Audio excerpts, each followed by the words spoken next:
तत्रैव गंगा यमुना त्रिवेणी गोदावरी सिंधु सरस्वती च सर्वाणि तीर्थानि वसन्ति तत्र यत्राच्युतोदार कथा प्रसंगः। वक्रतुंड महाकाय कोटि सूर्य समप्रभ निर्विघ्नं कुरु मे देव सर्वकार्येषु सर्वदा। सरस्वती नमस्तुभ्यं वरदे कामरूपिणी विद्यारम्भं करिष्यामि सिद्धिर्भवतु मे सदा। चिंता संतानहंतारो यत्पादाम्बुजरेणवः स्व्यानान्तान् निजाचार्यान् प्रणमामि पुनः पुनः।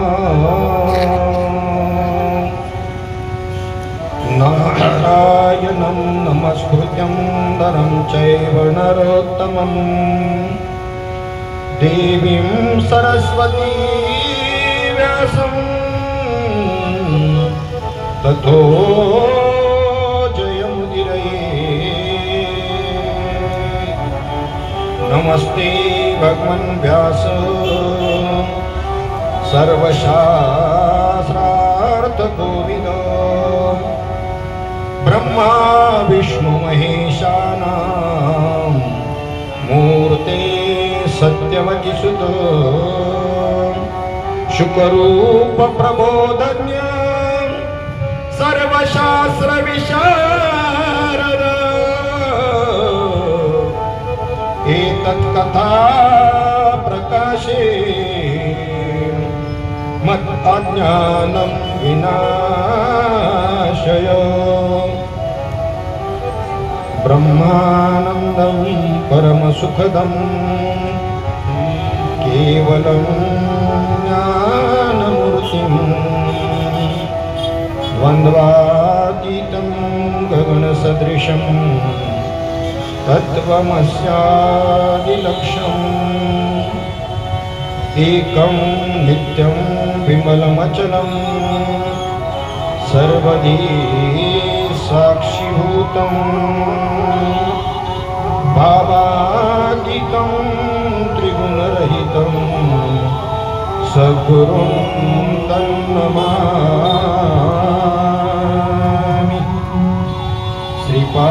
श्रीपादनाथं गुरुराजवर्यं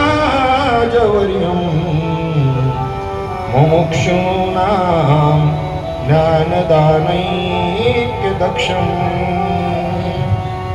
श्रीगोटिक्षेत्रे निवासनं तन्नमामि वेदान्तविद्यां वरिष्ठम्। जय जय श्री राधारमण जय जय नवल किशोर जय गोपी चित्त चोर प्रभु जय जय माखन चोर। राधा मेरी स्वामिनी मैं तिनको दास जन्म जन्म प्रभु मोहे दीजिए वृंदावन मोवास। वृंदावन बिहारी लाल की जय सतगुरुदेव भगवान की जय राधा रानी की जय भागवत भगवान की जय। श्रीमंत गणेश मित्र मंडळ वाघोली यांच्या विद्यमानं आयोजित गेली कित्येक वर्षापासून चालू असणारा अंबिका मातेच्या निमित्तानं हा नवरात्र महोत्सव आणि या नवरात्र महोत्सवामध्ये श्रीमद भागवत कथेचं आयोजन या ठिकाणी मंडळाने केलेलं आहे। श्रीपाद महिला भजनी मंडळ वाघोली यांचाही याच्यामध्ये मोठा सहभाग आहे। सद्गुरु सच्चिदानंद श्रीपाद बाबा, सच्चिदानंद रामदास बाबा, नारायण बाबा, मानी बाबा यांच्या पदस्पर्शाने पावन झालेल्या या पवित्र भूमीमध्ये या श्रीमद भागवत की कथा आपल्यासारख्या संत महात्म्यांच्या चरणी समर्पित करत असताना आजचा दुसरा दिवस। काल आपण या श्रीमद भागवताचा प्रचार प्रसार करणारा वैराग्यवान पुरुष आपल्या पोटी पुत्र रूपाने जन्माला यावा म्हणून त्यांनी भगवान शंकरांची आराधना केली। त्या व्यास महर्षींच्या घरी ज्या वेळेला पुत्र रूपाने या ठिकाणी भगवान शंकर आले शुक्र मुनींच्या रूपानं, त्यावेळेला तो श्लोक आपण काल शेवटला त्या ठिकाणी घेतला होता। यम प्रवजन्तमनुमपेतमपेत कृत्यं द्वैपायनो विरह कातुर आजुहाव पुत्रेति तन्मयतया तरवोऽभिनीडुस् तं सर्वभूत हृदयं मुनिमानतोस्मि। किती वैराग्य आहे। जन्माला आल्याबरोबर या संसाराचा वारा लागू नये म्हणून गर्भातून बाहेर पडल्याबरोबर वनाकडे निघाले। मौजी बंधन सुद्धा झालेले नाही अजून। प्रत्येकाचं मौजी बंधन व्हावं लागतं बरं का। धर्मामध्ये प्रक्रिया आहे। प्रत्येक जण शूद्र असतो पहिल्यांदा जन्माला आला, मग तो ब्राह्मण का असेल सगळेच शूद्र आहे। देहाचा संबंध वृत्तीला आला रे आला की त्याला शूद्र म्हणतात। जातीचा विषय बाजूला ठेवा। मी देह आहे असं ज्याच्या वृत्तीत आहे मग तो ब्राह्मण जरी असला तरी तो शूद्र आहे। आणि मी देह आहे हे जाऊन मी ब्रह्मरूप आहे आत्मरूप आहे या वृत्तीवर आला का तो झाला ब्राह्मण। आणि त्याच्या करता आणि या ठिकाणी धर्मामध्ये ही मौजी बंधनाची प्रक्रिया ठेवलेली आहे। त्यावेळेला तो द्विज होतो। प्रत्येक जातीतला व्यक्ती मौजी बंधन केल्यानंतर जानव परिधान केल्यानंतर त्या ठिकाणी काय होतो तो द्विजत्वाला प्राप्त होतो। द्विज विप्र द्विज ब्राह्मण थोडा सूक्ष्म भेद आहे त्याच्यामध्ये। ब्रह्म जानाती इति ब्राह्मण ही त्याची शेवटची पदवी। आधी विप्र असतो नंतर द्विज होतो। जेव्हा मौजी बंधन होतं तेव्हा तो प्रत्येक जण बरं का, प्रत्येक जण नुसतं ब्राह्मणाचं नाही। आणि जो वैष्णव आहे त्याला वेगळं मौजी बंधन करण्याची आवश्यकता नाही, केले तरी हरकत नाही, पण वेगळं मौजी बंधन करायची त्याला आवश्यकता नाही। त्याचं मौजी बंधन श्री गुरुकडून मिळालेली दीक्षा हेच त्याचं मौजी बंधन। पवित्र अशी तुळशी माळ त्याच्या गळ्यामध्ये आली त्याचं मौजी बंधनच झालं। श्री गुरूंचा उपदेश प्राप्त झाला त्याचं काय झालं मौजी बंधनच झालं असं शास्त्र सांगतं। शास्त्राला धरून बोलावं, आपल्या मताचं सांगू नये। मग असं मौजी बंधन झालेलं नाही। आणि ते शुक मुनी त्याच्या मागे पाठीमागे त्यांचे वडील लागले व्यास महर्षी। अशा मुलाला कोण जाऊ देईल हो? हे महालक्ष्मी रेसकोर्स असे घोडे धावण्याचं चालतं ना, ज्याच्यावर करोडो रुपयाचा बेटिंग केली जाते, जुगार लावला जातो। हे घोडे तयार कसे केले जातात तुम्हाला कल्पना नसेल तर सांगतो। ही ज्या वेळेला शिंग्र अवस्थेमध्ये असतात ना, शिंग्र या अवस्थेमध्ये असताना 8 दिवसाची त्यांना अंधार कोठडी दिली जाते आणि त्यानंतर 8व्या दिवशी जंगलामध्ये नेलं जातं। एवढ्या उंच अशी सरासरी सहज 5-6 फूट उंचीची भिंत सहज ती पार करू शकणार नाही अशी चौबाजूने भिंत असते। वाद्यांचा गजर केला जातो त्यामुळं आणि त्या ठिकाणी त्या आधीच 8 दिवस अंधारामध्ये नशेचे पदार्थ त्यांना खाऊ घातलेले आणि त्या वाद्यांच्या आवाजाने ते गडबडून जातात, तुफान पळत सुटतात। आणि ते जे भिंत त्यांना अडवण्याकरता ते भिंत पार करून जी काही तिकडे शीघ्र जाती त्यांना पकडायला माणसं ठेवलेली होती आणि त्यांनाच ट्रेनिंग देऊन मग महालक्ष्मी रेस कोर्स ते धावण्याकरता वापरलं जातं। जे ही दिवाळ पार करून पलीकडे जातात, कोणती दिवाळ? संसाराची, प्रपंचाची पलीकडे जातात, त्यांना पकडायला माणसे। बाकीचे आत राहिले ते कुंभाराची लिदवायाच्या कामाची, बाकी त्यांना नाही ट्रेनिंग दिलं जाईल। कोणावर आहे ट्रेनिंगला खर्च करायला कोण मोकळा नाही। 10वीला 80% मार्क ज्या विद्यार्थ्याला पडले त्या ठिकाणी नेव्हीचं लेटर येतं. आमच्या मुलाला आलं होतं. आता ती पद्धत चालू आहे की नाही माहित नाही, 12-15 वर्षापूर्वी. आणि त्याला मग नंतर आपण होकार दिला. प्रवेश घेतल्यानंतर त्याचं 5 वर्षाचं पूर्ण ट्रेनिंग कंप्लीट करून त्याला ऑफिसर बनवलं जातं. त्याच्यावरती महिन्याला 30-40 हजार रुपये खर्च केला जातो. त्याचं सर्व प्रकारे व्यवस्थित संगोपन, भौतिक शारीरिक सर्व संगोपन करून त्याला ते ट्रेनिंग देऊन एक उत्कृष्ट ऑफिसर बनवला जातो. म्हणून अशा मुलाला कोण जाऊ देईल का? त्याच्या मागे व्यास महर्षी त्यांचे पिता लागले. ते पुढे शुकमुनी पुढे अजून नावही नाही ठेवलेलं, मौजी बंधनच नाही, कोणत्याही संप्रदायाचं पंथाचं कोणतं चिन्ह अंगावर नाही, दिगंबर अवस्थेमध्ये आहे. आणि हे पुढे चालले आणि व्यास महर्षी पाठीमागून. नाव माहित नाही, नाव ठेवलेलं नाही अजून, आणि म्हणून फक्त काय म्हणतात आणि त्याचं नाव त्यांच्यामुळे शुक असं पडलं. शुक शुक असं करताय. व्यास महर्षींनी शुक शुक करावं आणि झाडांनी पल्लव आणि झाडांनी ओ द्यावी, हे सामर्थ्य शुकमुनींचे. त्याच्या संगतीमध्ये असणारे सर्व जीव मात्र, पशु प्राणी, दगड सुद्धा काय करतात? भजन करतात. हे त्या महात्म्याचं सामर्थ्य असतं. प्रभू रामचंद्रांनी ज्या वेळेला हनुमंतरायांनी विचारलं लंकेमध्ये मी सीता शोधन करायला जातोय, सीता शुद्धी करत असताना मी ओळखायचं कसं मैयाला, मला काहीतरी चिन्ह सांगा. प्रभू रामचंद्रांनी सांगितलं जिथं माझी सीता असेल तिथे वृक्ष आणि पाषाण सुद्धा भजन करत असतील, समजून जायचं ही माझी सीता आहे. आणि ही लक्षणं महात्म्याची, नामधारकाची, सीतेची लक्षणं नाही. सीतेच्या लक्षणाच्या निमित्तानं महात्म्यांचं लक्षण सांगितलंय की जिथे तो महात्मा असतो त्याच्या आजूबाजूचे सर्व जीव मात्र भजन करत असतात. हे लक्षण सांगितलं कोणाला? हनुमंतरायाला. कोणी? प्रभू रामचंद्राला. व्यास महर्षींनी आवाज द्यावा, वृक्ष पाषाणांनी ओ द्यावी, हे सामर्थ्य आहे कोणाचं? शुकमुनीचं. आणि त्यांच्या पाठीमागे जाताना एक मध्ये सरोवर आहे आणि त्या सरोवराच्या जवळ त्या काही स्त्रिया स्नान करत होत्या. शुकमुनींना पाहून त्यांच्या ठिकाणी कोणताही विकल्प निर्माण झाला नाही. पण व्यास महर्षी पाठीमागून आल्यानंतर त्यांनी आपले वस्त्र सावरले आदबीनं आदरानं. व्यास महर्षी म्हणतात तर्णाबांड आणि लग्न असणारा पुत्र माझा या ठिकाणावरून गेला, तुमच्या चित्तामध्ये कोणत्याही प्रकारचा विकल्प आला नाही. तुमच्या वडिलांसारखा मी असताना मला पाहून तुमच्या अंतःकरणात विकल्प का निर्माण झाला? त्यांनी सांगितलं तुमच्या प्रश्नातच उत्तर आहे. तुम्हाला हा प्रश्न पडलाच कसा? त्यांना पडला का? इथंच उत्तर आहे त्या प्रश्नाचं. म्हणजे तुम्हाला या विषयाचे काय आहे? स्मृती आहे आणि त्यांच्या चित्तात सुद्धा विषय नाही, म्हणून आम्हाला कोणताही विकल्प वाटला नाही.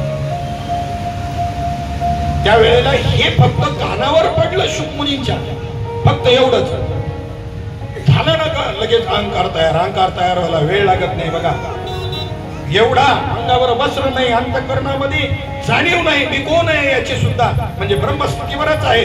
परंतु एवढंच कानावर पडल्याबरोबर शुकाच्या ठिकाणी अहंकार निर्माण झाला की बापापेक्षा मी भारी. अरे बाप बाप होता है और बेटा बेटा होता है भाई.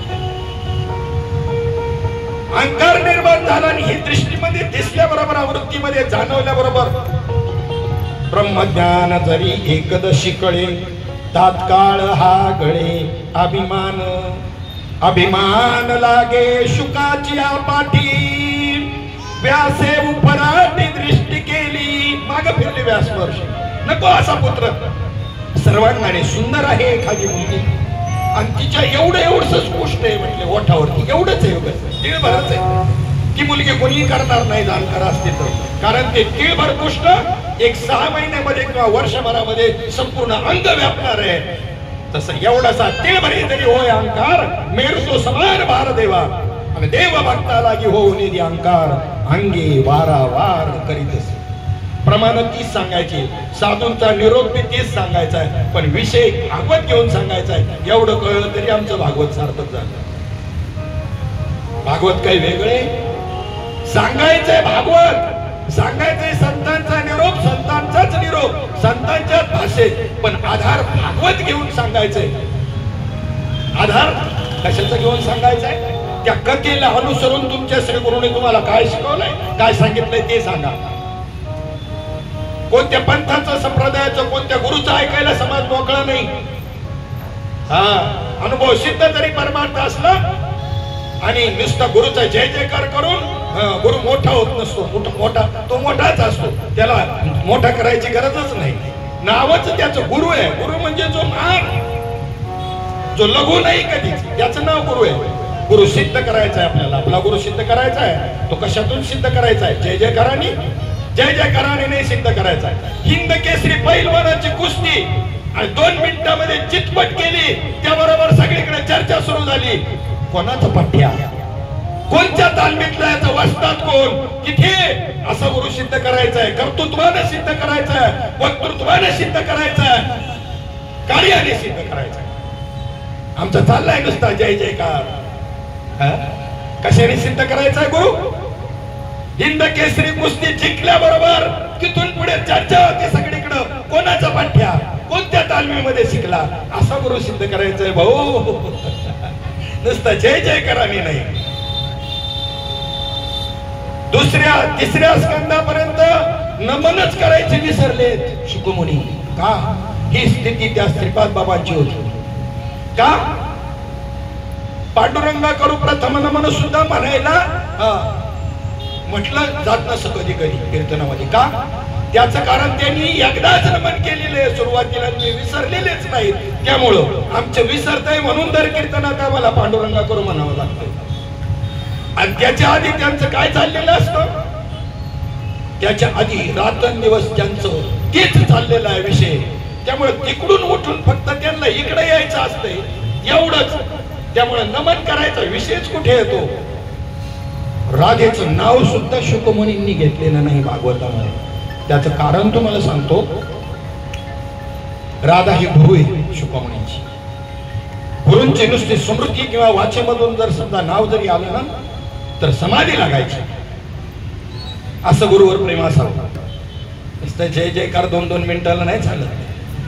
नाव उच्चारलं, सांगायला लागला त्यांच्याबद्दल तर बोलू शकला नाही पाहिजे वक्ता. एखाद्या मुलाची आई मेली, वक्तृत्व स्पर्धेमध्ये राज्यव्यापी बक्षीस मिळवले आणि कुणीतरी दशक्रियेच्या वेळेला सांगितलं, बाळ वक्तृत्वामध्ये 1 नंबर मारणारा महाराष्ट्रामधला तो आज जरा आईबद्दल 10 मिनिटं बोल बरं. सांगा मंडळी, तो आपल्या आईबद्दल 10 मिनिटं बोलू शकतो का? वक्तृत्व स्पर्धेत राज्यव्यापी बक्षीस मिळवलेला मुलगा आपल्या आईबद्दल 2 मिनिटं बोलू शकतो? बोलत असेल तर ते प्रेम नाही. सारखा गुरुचा जय जयकार गुरुबद्दल बोलत असेल तरी त्याच्या अंतःकरणामध्ये प्रेम नाही. गुरुचं स्मरण नुसतं दृष्टी समोर जरी आलं तरी त्यांचं प्रेम आणि दाखवायची सुद्धा गरज नाही. दाखवायची सुद्धा. कबीर महाराजांचा एक दोहा आहे, हिरे की गठडी बार बार मत थोल. तुझ्याजवळ हिरे आहेत ना, त्याची गठोडं वारंवार काय सोडून दाखवतो, माझी अवस्था होती, माझी अवस्था होती. हिरे की गठडी बार बार मत खोल, जब आएगा उसका पारखी तब हो जाएगा मोल. जेव्हा त्याचा पारखी येईल त्यावेळेला त्याचं मोल होईल. कशाला दाखवीत बसला? आमची तर उड्या त्याची झाली, काय माझी कमी आहे का? आमची त्याच्या डबल दाखवाय करताच आमची स्पर्धा असते. प्रभू रामचंद्रांनी सगळ्यांना मेजवानी दिली युद्ध जिंकल्यानंतर जंगलामध्येच. पण ते ज्या वेळेला त्यांना सांगितलं चला आता पंगत धरा, पंगत धरा, यांना पंगत धरायची माहितीच नाही. आहे माहिती पंगत काय असते ती? जे कुठं मिळेल ते जिथं कुठं बसायला जागा मिळेल तिथं बसत त्यांना आपली खायला सुरुवात करतात. माकडांचं सांगा, कुठेही बसायचं, काही शिस्त नाही, कुठेही कसं कुठेही चालू करायचं, माकडांचं असत.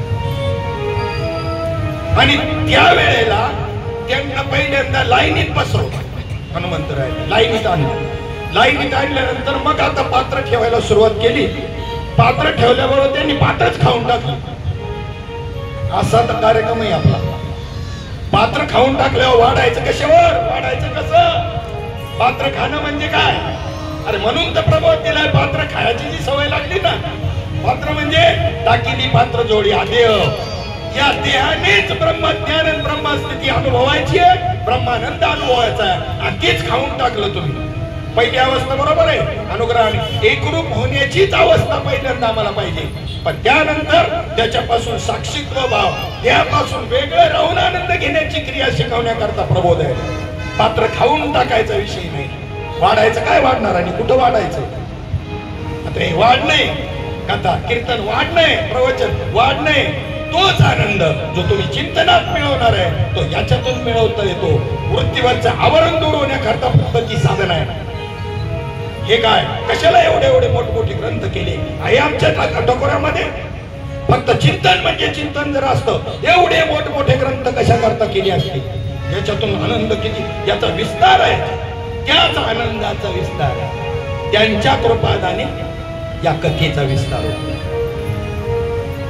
ज्याला काही हे जमत नाही ना तो म्हणतो काय नाही, बाबांनी सांगितलं ना एक नाम हरीन बाकी सब दुकानदारी. ते एवढ्या करता नाही सांगितलं.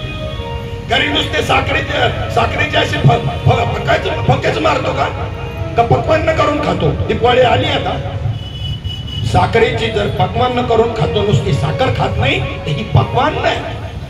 तुला जमत नाही सुगरणपणा, गप्प बस. पण त्याचा निषेध करू नको. फक्त चिंतनच करायला सांगितलं बाबांनी, पुढे दुसरं सांगितलं का? तुला जमत नाही म्हणून तू बाबाचा आधार घेऊन बोलत असेल, बोलू नको. नुकसान करू नको दुसऱ्याचं. ही पक्वान नाही. काय ती? ही काय पक्वान नाही. पक्वानाची गोडी घेता का? लाडूची गोडी घेता का? साखर खाता का लाडू खाता? तुम्ही लाडू खाता का साखर खाता? काय खाता? खाताय लाडू, पण गोडी कशाची घेताय?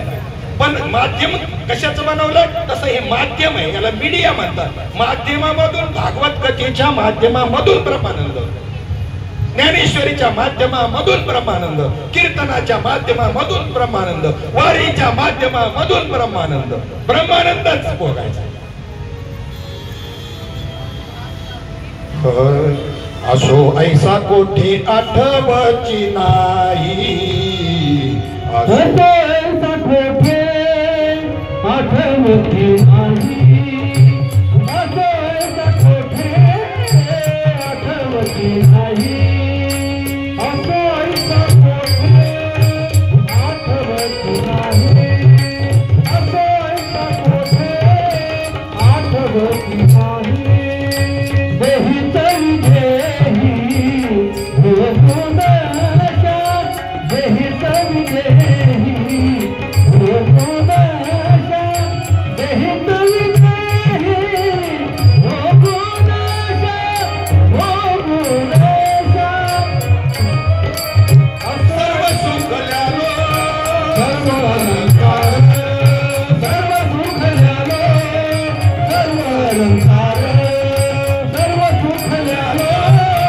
सर्व अलंकार, जगद्गुरु संत तुकाराम महाराज की जय. असो ऐसा कोठे आठवची नाही, याला म्हणतात देहीच विदेही भोगू द्या. चला या आनंदामध्ये विक्षिप्त तयार झाला आणि शुकमुनींना अभिमान तयार झाला. अभिमान लागे शुकाच्या पाठीत व्यासे उपराठी दृष्टी केली. पण जाता जाता संतांचं हृदय जनक भेटीसी पाठविला तेनी. शुका मिथिला नगरीचा राजा जनक, त्याच्या भेटीला जा. ज्ञानाचा अहंकार झाला. अज्ञान घालवणं सोपं आहे, पण ज्ञान घालवणं अवघड आहे. अज्ञानाचा अंधकार घालवणं सोपं आहे, ज्ञान सुद्धा अंधकार तयार करतो. तुम्ही म्हणाल कसं काय शक्य आहे? ज्ञानाने त्या अज्ञानाचा अंधकार जातो. जसं अंधारात काही दिसत नाही तसं तीव्र प्रकाश डोळ्यावर जर आला तरी दिसत नाही, हे लक्षात घ्या. ज्ञानही बाधक आहे, अज्ञानही बाधक आहे, ज्ञानही बाधक आहे. तुम्ही स्वतः स्वयंप्रकाश आहात, पाहणारे तुम्ही त्याच्याहून वेगळे आहात. ज्ञानाहून अज्ञानाहून तुम्ही वेगळे आहात तुमचं स्वरूप. म्हणून तर प्रबोध आहे, करो नि प्रबोध संत. तू स्वयं तू ते पहिलंच आहे. श्री गुरुनं तुला ब्रह्मरूप नाही केलं. ब्रह्मरूप केलं का वृत्तीवर आलेलं आवरण घालवलं अज्ञानाचं. परमात्म्याला स्वयं कसं म्हणता येईल? मग जर तुम्हाला देव दिला संतांनी तर परमात्मा किंवा देव स्वयंभू नाही झाला. स्वयंभू म्हणजे जो नाही घडविला नाही बैसविला, सर्वांच्या आधी असणारा, सर्वत्र असणारा. मग गुरुचं कारण काय आहे ना, गुरुची आवश्यकता, त्याचा नीट संबंध समजून घेतला पाहिजे आपण. भागवतामध्ये नाथबाबा सांगतात, डोळा देखनाची आहे अशी परित्याशी सूर्य नसता साह्य, सिद्ध पदार्थ देखोन लाहे स्तब्ध राहे अंधारी. डोळ्यामध्ये दृष्टी आहेच, पण त्याला सूर्य जर साह्य नसेल, प्रत्येक इंद्रियाची देवता आहे त्या त्या इंद्रियाच्या ठिकाणी, ती देवता जर साह्य नसेल तर सिद्ध असणारे पदार्थ सुद्धा ती डोळा पाहू शकत नाही. दुसरं उदाहरण दिलं, बीजे कणिक असे भरली पर्जन्य भूमी मार्दवा आली. बियाणं कणिक भरलेली आहे घरामध्ये, पाऊस पडून वापसा झालेला आहे जमिनीला, परिज्ञातेने पेरणी नाही केली तव पिकाची बोली पोचट. पण त्या माणसानं पेरणीच करायचं विसरून गेला, पीक काढायला जर गेला तर मूर्खपणा आहे का ना, पेरणीच नाही केली. आणि तिसरं उदाहरण दिलं, पृथ्वी निधाने भरली आहे, त्या पृथ्वीमध्ये निधान भरलेलं आहे. 3 ठिकाणी, 2 ठिकाणी सोन्याच्या आणि 1 ठिकाणी खनिजाची खाण आपल्या देशामध्ये आता सापडली एका वर्षामध्ये. पृथ्वी निधाने भरली आहे, परिपायाळे विन प्राप्ती नव्हे, तैसा आत्मा स्वतः सिद्ध आहे, परी गुरु कृपाला हे तै प्राप्ती. जरी आत्मा स्वतः सिद्ध आहे पण गुरु कृपेची गरज आहे. जरी असलं तरी दिसतंय का ते धन? नाही. मग त्याला पायाळू असायला पाहिजे, पायाळू असून त्याच्यामध्ये अंजन घालायला पाहिजे त्याच्या डोळ्यामध्ये, मग गुप्त असणारं धन दिसतं. पायाळू परमार्थातला पायाळू कोणता? काय मी उद्धार पावे, उद्धार पावे,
त्याला म्हणतात परमार्थातला पायाळू. आणि त्याच्या डोळ्यामध्ये अंजन घालायचे. कोणतं? नेत्रांजन नाही, कृष्णांजन एक वेळा डोळा घालिता आढळ, तिमीर दुःख गेले फिटले भ्रांतीचे पड, श्री गुरु निवृत्ती राये मार्ग दाविला सोज्वळ, पापर खुमा देवी वरू विठ्ठल दिनाचा दयाळ, धर्म जागो सदैवाचा जे बापर उपकारी, आंधळ्या दृष्टी देतो त्याचे नाव उच्चारी. त्याच्या डोळ्यामध्ये विवेक रूपी अंजन, मुमुक्षूच्या डोळ्यात विवेक रूपी अंजन घातल्यानंतर परमात्मा रूपी धन प्राप्त होता. जनक भेटीसी पाठविला तिने, अभिमानाने खोटे केले. तिथे गेले शुकमुनी, बाहेर उपवन होतं, त्या उपवनामध्ये थांबले आणि त्या ठिकाणी जे द्वारपाळ होते त्यांना सांगितलं, राजा जनकाला जाऊन सांगा मी शुक आलोय.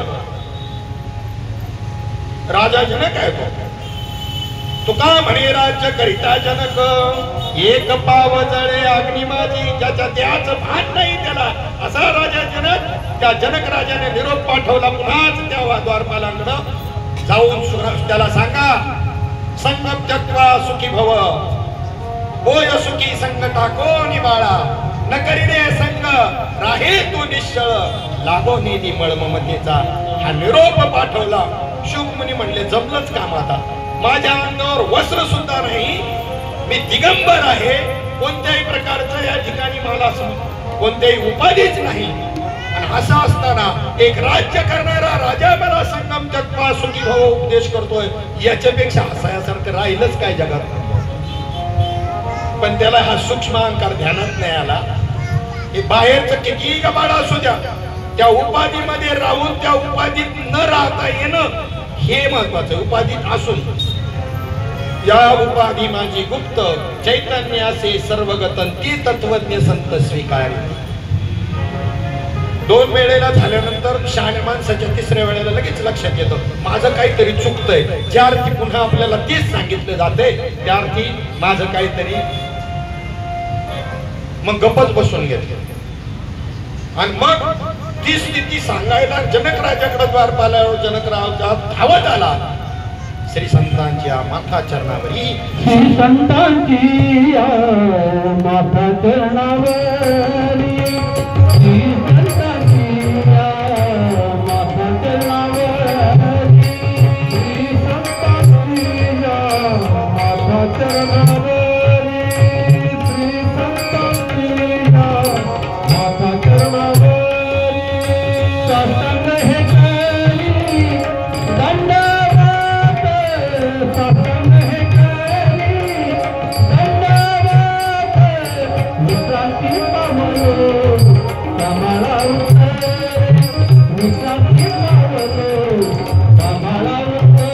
साष्टांग हे करी दंडवत, साष्टांग हे करी दंडवत, विश्रांती पावलो कमळा उतरे, विश्रांती पावलो कमळा उतरे.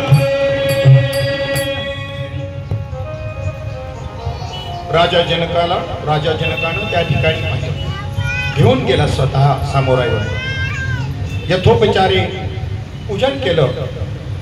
म्हणजे ज्या वेळेला मी शुक ही वृत्तीमध्ये जर आलं, हाच प्रतिबंध आहे परमार्थ. देवाच्या भेटीला प्रतिबंध काय आहे? मी रामभाऊ, मी गोदाबाई, हे पक्क वृत्तीमध्ये जर घट्ट झालंय ना, हा प्रतिबंध आहे, हा काढायचा आहे. कोणताही गाडी चालवणारा ड्रायव्हर चुकून तरी असं म्हणतो का मी गाडी आहे? तो काय म्हणतो, मी कोण आहे? ड्रायव्हर आहे का? असं पुन्हा तुम्हाला घनचक्कर भेटलं का मी गाडी आहे म्हणणारा? पण अख्खं जग मी गाडी आहे म्हणतंय, म्हणजे मी देह आहे असं. मी देह आहे असं म्हणणं म्हणजे मी गाडी आहे म्हणणं. मी देह आहे का मी आत्मा आहे? आपण देह आहोत का आत्मा आहोत? आपण आत्मा आहोत. पण या ठिकाणी भ्रम निर्माण झाला. देहाचं तादात्म्य 84 लक्ष योनीमध्ये देह तादात्म्य निर्माण होऊन पक्क घट्ट झालं, मी अमुक अमुक. आणि जे होतं ते गेलं. मामा की ऐनक म्हणून आम्हाला धडा होता हिंदीमध्ये. चष्मा इथे ठेवला होता वरती माथ्यावर असं करून, आणि सगळीकडे पाच किंवा नाकात नथ आणि नथ धुंडाळी, नाक नाही काय औरत श्री नथ नाकातच, इकडे तिकडे जवळ आरशासमोर उभं केले. हाय आहे गेली होती कुठं? तुझे आहे तुझ पासी परी तू जागा चुकलासी, तूच ब्रह्म आहे तत्वमसी. हा उपदेश तुकोबारायांना बाबाजी चैतन्यांनी केला. तत्वमसी विद्या ब्रह्मानंद चांग, आणि तोची झाला अंगे. आणि त्यावेळेला उद्गार काढले की मी वासुदेव तत्वता. तसं तुम्ही सुद्धा जीवदशेला म्हणजे आलो तर पहिलं वृत्तीमध्ये जे निर्माण झालं मी देह आहे, आणि ह्या हाच विटाळामुळे देव आपल्याला भेटत नाही. बाकीचं तुमचं काही नाही, त्याच्यावर आधारित बाकीचं सगळं अज्ञान आहे. मग बाकीचं त्याच्या समोर अशा पद्धतीनं त्याचा अभिमान रूपी नाणं खोटं नाणं आहे हे ठरवलं. मग अभिमानाने खोटे केले, खोटे कारवण्या लाविला समाधी, मेरू शिखराशी शुक गेला, त्याचा तो अभिमान खोटा केला, त्याला अभ्यासाला लावलं, ब्रह्माभ्यासाला, आणि मेरू पर्वतावरती शुकमुनी गेले, जाऊन या तेथे साधिली समाधी, तुका म्हणे तदी होतो आम्ही, त्या शुकमुनींनी तिथे जाऊन समाधी साधली, त्यावेळेला आम्ही होतो. तुकोबाराय म्हणतात, श्रीपाद बाबा म्हणायचे तुकोबाराय होते ना, आम्ही नव्हतो का, आम्ही काय पोटाखाली आलो का? अरे तुम्ही आपण सुद्धा होतो, फक्त आपल्याला स्मृती नाही एवढंच. चौथ्या अध्यायामध्ये ज्या वेळेला होते योगा भक्तवान मनुष्यवा असं ज्या वेळेला भगवंत सांगतात, हा योग पूर्वी मी विवस्वान रूपी सूर्याला सांगितला, मनुला ईश्वाकुला सांगितला, शंका निर्माण झाली अर्जुनाला. कालचा गवळ्याचा पोरगा माझ्या दृष्टीच्या समोर वाढलेला, आणि तू म्हणतो का मी सूर्याला सांगितला? पूर्वजांच्या तोंडून तर मी ऐकलं सूर्य कधीचा, मनु कधीचा, ईश्वाकू कधीचा, पटत नाही मला हे. सोयऱ्या खोटं बोलतो. तेव्हा देवाने सांगितलं, अपरंपार भवतो जन्म तुझे आणि माझे अपरंपार जन्म झाले, तुला त्याची स्मृती नाही आणि मला त्याची स्मृती आहे. हाच फरक आहे जीवामध्ये ईश्वरामध्ये. त्यांना त्याची स्मृती आहे आणि आपल्याला त्याची काय नाही, स्मृती नाही. निळोबारा एका ठिकाणी म्हणतात किंवा तुकोबाराय म्हणतात, आम्ही नाही अधिमधीचे, आम्ही देवाच्याही आधीचे. आम्ही आधीमधीचे नाही, आम्ही वैकुंठवासी आलो याची कारणासी. आम्ही वैकुंठवासी आलो याची कारणासी. आम्ही वैकुंठवासी आलो याची कारणासी. हरिले ऋषी सात भावे वंदाया, सात भावे वंदाया, जाणो संतांचे मार्ग आदराने भरले जग. सात भावे त्याच्यावर लागले.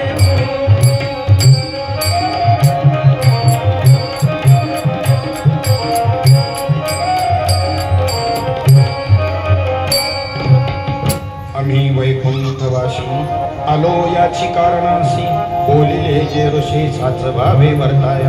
एक अभंग आहे की तुमच्या आपल्याबद्दल बोलताना, स्वतःबद्दल बोलताना मी वासुदेव तत्वता असं ज्या वेळेला तुकोबाराय म्हणतात, तेव्हा अख्ख्या जनतेला पटतं. बरं, तुकोबाराय अवतारी होते, कोणा नाही पटतो, सामान्यातला सामान्य परमार्थ न करणाऱ्या माणसालाही पडतं.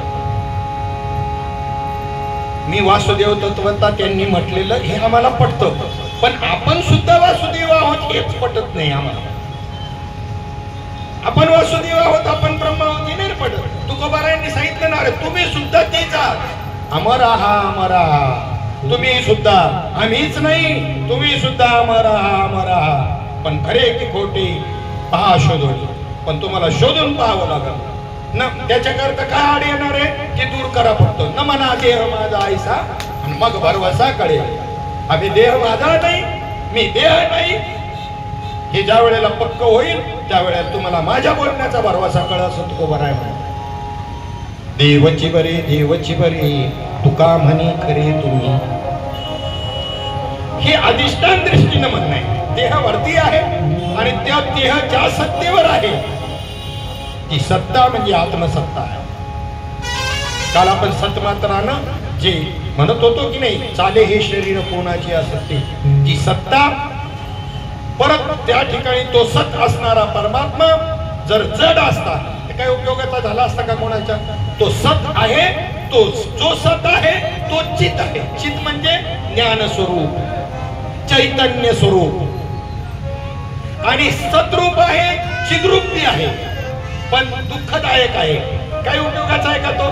तर सतरूप आहे, तोच चिद्रूप आहे, तोच आनंद स्वरूप आहे. म्हणून त्या आनंद स्वरूपाला प्राप्त व्हायचे आपल्याला. सच्चिदानंद रूपाय विश्वोत्पत्त्यादि हेतवे तापत्रय विनाशाय श्रीकृष्णाय वयं नमः. श्रीमद या पद्मपुराणांतर्गत असणारा हा श्लोक आणि त्याच्यानंतर यम प्रवजंतमलोकमेत कृत्यम हा श्लोक जो शुकमुनींच्या संबंधाने आहे. अशा पद्धतीने श्रीमद भागवताचं महात्म्य सांगत असताना पुढे नारद मुनींची कथा आली आहे. त्रैलोक्यामध्ये भ्रमण करणारे नारद मुनी फिरत फिरत फिरत फिरत वृंदावन मध्ये आले. वृंदावन मध्ये आल्यानंतर त्या ठिकाणी त्यांना एक दृश्य दिसलं. असं की एक तरुण स्त्री आहे आणि तिच्या पायाजवळ दोन वृद्ध असे पुरुष पडलेले आहेत, मूर्छापन्न अवस्थेमध्ये पडलेले आहेत आणि काही स्त्रिया त्या ठिकाणी तिच्या सेवेला आहेत. त्या ठिकाणी नारद मुनींना दुरून पाहिल्यानंतर त्या ठिकाणी त्यांनी साधो तिष्ठ तिष्ठ साधो म्हणून बोलले, नमस्कार केला, दंडवत घातलं आणि माझा हा प्रश्न तुम्ही सोडवा असा विनंती केल्याबरोबर नारद मुनींनी विचारलं, आपण कोण? तिने सांगितलं, मी या ठिकाणी भक्ती आहे, माझं नाव आहे भक्ती आणि हे जे दोन पुरुष कोण आहेत हे निश्चित पडलेले, ही माझी मुलं आहेत, एक आहे ज्ञान आणि दुसरं आहे वैराग्य. आता मुलं, आई वयस्कर पाहिजे, मुलं लहान पाहिजे, तिथं मात्र उलट झालंय. आई तरुणी आहे आणि मुलं मात्र वृद्ध झालेली आहेत, जर्जर झालेली आहेत, मूर्छापन्न अवस्थेत पडलेले आहेत. आजही जेवढी भक्ती चाललेली आहे जगतामध्ये याच पद्धतीने चाललंय हे निर्देश करण्याकरता हा कथा प्रसंग आहे. भक्तीमध्ये धुंद होऊन नाचतात खरं, पण त्यांच्या भक्तीमध्ये ज्ञान नाही आणि वैराग्य नाही हे दाखवण्याकरता ही भक्ती, ही कथा आहे. वृंदावनामध्ये आजही भक्ती महापूर आलाय, पण त्या भक्तीमध्ये काय नाही, ज्ञान नाही. त्या भक्तीमध्ये काय नाही, वैराग्य नाही. एक वेळ वैराग्य आणि भक्ती जरी नसली तरी ज्ञान महत्वाचं आहे. पहिल्यांदा कोणत्या जीवनामध्ये काय अगोदर येईल सांगता यायचं नाही. कोणाच्या जीवनात वैराग्य आधी, कोणाच्या जीवनात भक्ती आधी, तर कोणाच्या जीवनात ज्ञान आधी, पण हे सगळेच पाहिजे, याच्यातलं एकही कमी चालणार नाही. भक्ती प्रेमावीण ध्यान देवा, भक्ती प्रेमावीण ध्यान देवा, भक्ती प्रेमावीण ध्यान देवा, भक्ती प्रेमावीण ध्यान देवा. अभिमान नित्य नवा दया माझी, अभिमान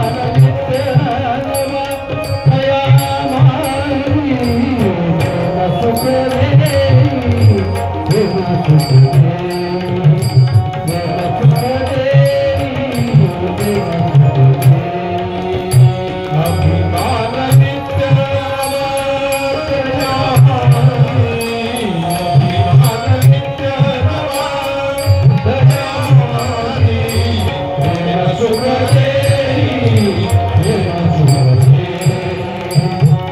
सुख रे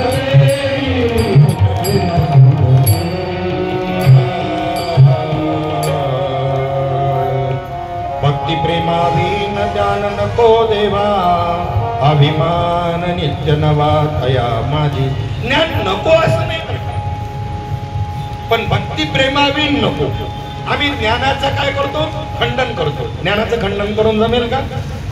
भक्तीमध्ये ज्ञान नसेल तर अंधश्रद्धा वाढायला टाइम लागतच नाही. ज्ञानात्मक भक्ती असली तर अंधश्रद्धा वाढणार नाही. पांगळाने आंधळ्याला दुसऱ्या गावाला जायचं असेल तर काय करावं लागतं, विवेक करावा लागतो. पांगळ्याला काय नाही, पाय नाही पण डोळे आहेत, आणि आंधळ्याला पाय आहे पण डोळे नाही. मग आंधळ्याने पांगळ्याला खांद्यावरती घ्यायचं आणि पांगळ्याच्या डोळ्यांनी रस्ता दाखवायचा आणि आंधळ्याच्या पायाने चालायचं. भक्ती ज्ञानाचा असा संबंध आहे. एक सुंदर अभंग आहे नाथ महाराजांचा, भक्ती ज्ञानाचा संबंध दर्शवणारा. इथं ज्ञानाचं खंडन नाही, भक्ती प्रेमाने ज्ञान नको देवा म्हणण्यात ज्ञानाचं खंडन नाही बरं का. बरेचसे ज्ञानाचं खंडन करून अभंगाचं चिंतन मांडतात. सांगा कसं जमेल? 50 पाने पिशवीमध्ये, कोणाच्या फिटरच्या. 52 नंबरचं समजा सांगितलं, समजा 40 नंबरचा पाना घेऊन ये. ते सहकार्याने आणून दिला, त्याचं काम झाल्यावर तो फेकून दिला का त्यांनी, पुन्हा पिशवीत ठेवला. जेव्हा लागेल त्यावेळेला तसं संतांच्या प्रत्येक प्रमाण जे आहे त्याला भूमिका आहे. कधी लागेल सांगता येत नाही, त्याचं खंडन मंडन करता येणार नाही, टाकून देता येणार नाही. कोणत्याही वेळेला ती लागेल, जसा विषय असेल तसं घ्यायला. म्हणजे याचा अर्थ खंडन मंडन करत नाही बसले संत. त्यांनी भूमिका त्या भूमिकेनुसार काल सांगितलं.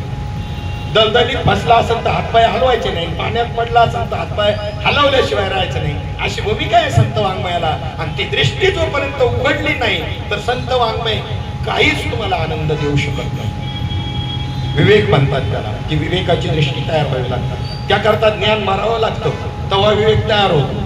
पहिली समाधी ज्ञानाला काय आहे अजून बऱ्याच बुद्धिमंतांना कळलेलं नाही. ज्ञानाला म्हणजे ज्ञानेश्वर माऊली. हा मला सांगा, माऊली ज्ञानोबरायणला पहिली समाधी का? तर ज्ञान मारावं लागतं. वृत्ती रूपाने तयार झालेलं अमरमास्मी ज्ञान सुद्धा मारावं लागतं. मग स्वरूपाने माऊली ज्ञानोबराय शिल्लक राहतात. स्वरूपाने शिल्लक राहणं म्हणजे याच्यामध्ये अग्नी या लाकडामध्ये, पण हा लाकडामधला अग्नी सामान्य स्थितीमध्ये आहे. विशेष कधी होईल? लाकडावर लाकूड घासलं गेलं का विशेष होईल तो ध्यानामध्ये. आणि म्हणून या ठिकाणी असं असणारा जो सत आहे तोच चित स्वरूप आहे, तोच आनंद स्वरूप आहे. आणि त्याच्या माध्यमामधून तो परमात्मा उत्पत्ती तोच करतो, स्थिती तोच सांभाळतो आणि लयही तोच करतो. असा तिन्ही तापांचं म्हणजे अधिदैविक, आध्यात्मिक आणि अधिभौतिक या तिन्ही तापांचं निवारण करतो. त्या कृष्णाचं आम्ही स्मरण करतो. असा हा श्लोक पहिला याच्यातला. आणि त्यानंतर हेच ज्ञान. आता पहा, नाथ महाराजांचा मी तुम्हाला एक सांगणार होतो अभंगाचं प्रमाण, भक्ती ज्ञानाचा संबंध सांगणार. भक्तीच्या पोटी जन्मले ज्ञान, ज्ञानाने भक्तीशी अनिले महिमान. कोणाच्या पोटातून ज्ञान जन्माला आलं? भक्तीच्याच पोटातून. आणि त्याच ज्ञानानं भक्तीचं महत्व वाढवलं. भक्ती ते मूळ, वैराग्य ते फळ. भक्ती ते मूळ, वैराग्य ते फुल, आणि ज्ञान ते केवळ ते तिचे फळ. भक्ती मूळ आहे, वैराग्य फुल आहे, आणि ज्ञान हे त्याचं काय फळ आहे. भक्ती बिन ज्ञान किवसिती वेडे, मूळ नाही तेथे फळ केवी जोडे. भक्तीशिवाय ज्ञान शोधायला जात असतील तर मुळाशिवाय फळ आहे काय? हा संबंध आहे. कुठं ज्ञानाचं खंडन करत बसले, हे अर्धवटणी अर्धवटराव ज्ञानाचं खंडन करतात. भक्तिप्रेम ज्ञान नको देवा म्हणतात. त्यांनी नाथ महाराजांचा अभंग पाहावा, ज्ञान आणि भक्तीचा काय संबंध आहे. आदा किम जान खात्रीने अभ्यास पुरा पाहिजे, अनुभव पाहिजे, दोन्ही पाहिजे. श्री गुरुचं लक्षण करताना श्रोत्रिय, ब्रह्मनिष्ठ आणि दयाळू तिन्ही लक्षणांनी युक्त असला पाहिजे. श्रोत्रिय म्हणजे त्याला शास्त्राचं ज्ञान असलं पाहिजे. आज परिस्थिती अशी आहे का आमच्यासारख्या अधिकाऱ्यांना शास्त्राचं ज्ञान नसल्यामुळं, यांना ज्या शंका निर्माण होतात यांचं निरसन नसल्यामुळं अतिशय नुकसान होऊन राहिलेले आहे समाजाचं. श्रोत्रिय, त्यानंतर नुसरे स्तोत्रिय जर असेल तर तो शास्त्री होईल, पंडित होईल. एवढंच लक्षण नाही श्री गुरुचं. तो ब्रह्मनिष्ठ म्हणजे ब्रह्मस्थितीवर गेलेला पाहिजे. त्याला त्याचा काय पाहिजे? अनुभव पाहिजे. नुसता अनुभव असलेला बी नाथबाबा म्हणले भागवतात चालणार नाही, तर त्याला श्रोत्रिय बी असायला पाहिजे. नुसता अनुभव असला तर त्याला सांभाळायला दोन माणसं लागतील. अनुभवातच राहते सारखं, म्हणजे त्याच्या देखरेखीलाच लागतील ना दोन. तो काय जगाचा उद्धार करेल? म्हणून निषेधात्मक नाही, एक जीवनमुक्ती आहे आणि एक विधेयमुक्ती आहे. असू शकतो एखादा विधेयमुक्त मात्र ज्याला त्याच्या देहाचं सुद्धा भान नाही, पण त्याच्याने जगाचा जास्त उद्धार होणार नाही अशा विधेय महात्म्याचा. तो जर त्या मार्गाने कधी कधी जर जात असेल तर त्याच्या अंगावरून गेलेली हवा प्राणीमात्रांचा, जीवजंतूंचा उद्धार करील हे सामर्थ्य हे विधेय महात्म्याचं लक्षण आहे. पण विधेय महात्मा जसा देहापासून वृत्ती वेगळी झालेली आहे, तसा जीवनमुक्त सुद्धा विधेय स्थितीचा अनुभव घेतलेलाच आहे. पण ते ज्ञान मिळून जगताच्या उद्धाराकरता जे पुरुषार्थ सिद्धी चवती घेऊन आपुल्या हाती रिघाला भक्तिपंथी जगा देतो. जीवनमुक्ताची आणि विधेयमुक्ताच्या स्थितीमध्ये एवढाच फरक आहे. जो अनुभव विदेह मुक्ताला आहे तोच अनुभव या जीवन मुक्ताला आहे, पण तो आनंद बाजूला ठेवून जगाताच्या उद्धारा करता तो बाहेर पडला. असा जीवन मुक्त महात्मा जगाचं जास्त हित करत असतो आणि जगताचा उपदेश करून. म्हणून श्रोत्रिय, ब्रह्मनिष्ठ आणि तिसरं लक्षण कृपाळू सांगितलं. दयाळू, कृपाळू हे लक्षण जे सांगितलं, कारण दयाळू नाही हे योगी लय भारी आहेत, पण कपाट लावून बसलेत हिमालयामध्ये. हे जगताच्या काय कामाचे, त्यांच्यात काय नाही. श्रोत्रिय असतील, ब्रह्मनिष्ठ बी असतील ते योगी, पण त्यांच्यामध्ये काय नाही, कृपाळूपणा नाही, दयाळूपणा. कृपाळू आणि दयाळू असायला पाहिजे. ऐशी कळवळ्याची जाती, कळवळ्याची जाती, ऐशी कळवळ्याची जाती, कळवळ्याची जाती, ऐशी कळवळ्याची जाती, कहिला भावी व्यक्ती करिया